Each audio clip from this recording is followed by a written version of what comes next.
వంటల్లో ఆరితేరిన వారి కోసం ఓ మంచి ఫుడ్ కాంటెస్ట్ ఉంది. దాని ప్రైజ్ మనీ వింటే షాకే. ఈ వంటల పోటీలో మీరు గెలిస్తే మాత్రం కోటీశ్వర్లవ్వడం ఖాయం. ఎందుకంటే దీని విన్నర్కు ఏకంగా 6,75,00,000 ప్రైజ్ మనీ దొరుకుతుంది. మరి ఇన్ని కోట్ల బహుమతి ఉన్నప్పుడు దాని వెనుక తిరకాసు కూడా ఉంటుంది కదా. తప్పకుండా పెద్ద తిరకాసే ఉంది. మీరు వండిన వంటలు రుచిగా లేకపోయినా, గుమగుమలాడకపోయినా పర్లేదు, కానీ అవి 4-5 ఏళ్లైనా పాడవ్వద్దు. అంతేకాదు, దుమ్ము ధూళితో పాటు అంగారక గ్రహంపై ఏది దొరికితే దాంతో వంట చేసుకొని కడుపు నింపుకునేలా ఉండాలి. మార్స్ మీద కొన్నేళ్ల పాటు నివసించే వ్యోమగాముల కోసం ప్రత్యేక food menu concept food systems తయారు చేసే నైపుణ్యం ఉండాలి. దీనికోసం మీరిచ్చే ఐడియా నచ్చినా దానికి కూడా ప్రైజ్ మనీ ఉంటుంది. ఇక వినడానికే చాలా ఆశ్చర్యంగా ఉన్న ఫుడ్ కాంటెస్ట్ ని ఎవరు నిర్వహిస్తున్నారో తెలిస్తే మరింత షాక్ అవుతారు.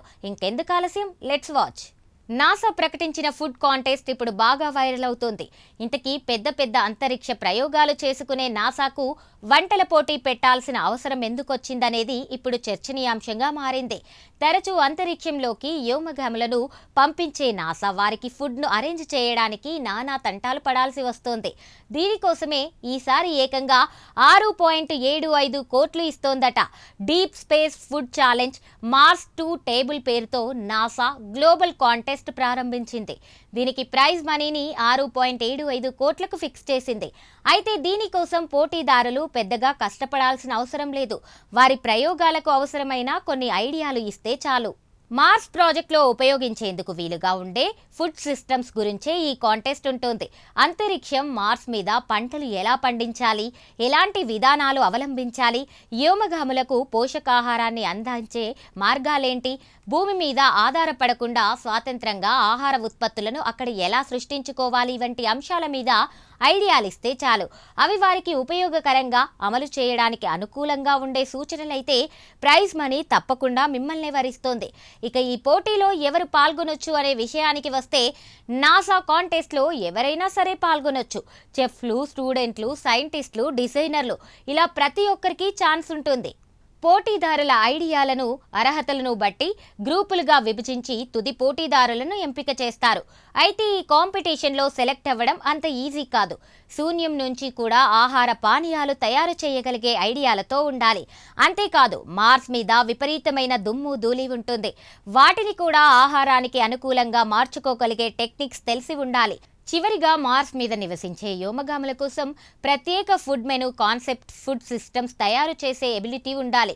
ఒకవేళ పోటీదారులు ఐడియాలు మార్స్ మీద ఫెయిల్ అయినా పర్లేదు, ఎందుకంటే వాటిని భూమి మీదే, అంటే అంటార్కిటికా వంటి ప్రాంతాల్లో ఆహార ఉత్పత్తులకు ఆ సిస్టమ్స్ వాడేస్తారు. అయితే నాసా అంగారక గ్రహం మీద అడుగు పెట్టాలని ప్లాన్ చేస్తోంది. అక్కడికి వెళ్లాలంటే అంత ఈజీ కాదు. కొన్ని సంవత్సరాలకు సరిపడా ఫుడ్ వెంట తీసుకెళ్లాలి. ఫుడ్ మాత్రమే కాదు, నీరు కూడా కావాలి. అందుకే నాసా ఈసారి కొత్త ప్రయోగం చేస్తూ అక్కడ ఒక కిచెన్ పెట్టేయాలని ఆలోచిస్తోంది. దీంతో ఎప్పుడు కావాలంటే అప్పుడు ఫుడ్ తయారు చేసుకొని తినేయొచ్చు, హాయిగా బ్రతికేయొచ్చు అని భావిస్తోంది. అయితే అది అంత ఈజీ కాదు. అందుకే ఫుడ్ గురించి బాగా తెలిసిన చెఫ్లు సరికొత్త వంట సామాగ్రి తయారు చేసే క్రియేటర్ల కోసమే ఈ పోటీ నిర్వహిస్తోంది. ఇలా ఉంటే ప్రస్తుతం నాసా ఆర్టెమిస్ 2 ప్రయోగంతో చంద్రుడి మీదకు వ్యోమగాములను పంపేందుకు సిద్ధమవుతోంది. వారి ఆహార అవసరాలను తీర్చడం కోసం 3 ఏళ్లకు సరిపడా ప్రీ ప్యాక్డ్ ఫుడ్ పంపిస్తోంది. చంద్రుడి మీదకు చేరుకున్న తర్వాత వ్యోమగాములు వేలాది కిలోమీటర్లు నడుస్తూనే ఉంటారు. వారికి శక్తి కావాలంటే పౌష్టికాహారం చాలా ముఖ్యం. అందుకే ప్రత్యేకమైన డబ్బాల్లో ఆహారాన్ని ప్యాక్ చేసి వారితో పంపిస్తారు. అయితే మార్స్ మీద పరిస్థితి వేరు. అది చంద్రుడి కంటే దూరంగా కొన్ని ఏళ్ల పాటు ప్రయాణం చేసిన తర్వాత చేరుకోవాలి. మళ్ళీ తిరిగి వచ్చే పరిస్థితులు చాలా అరుదు.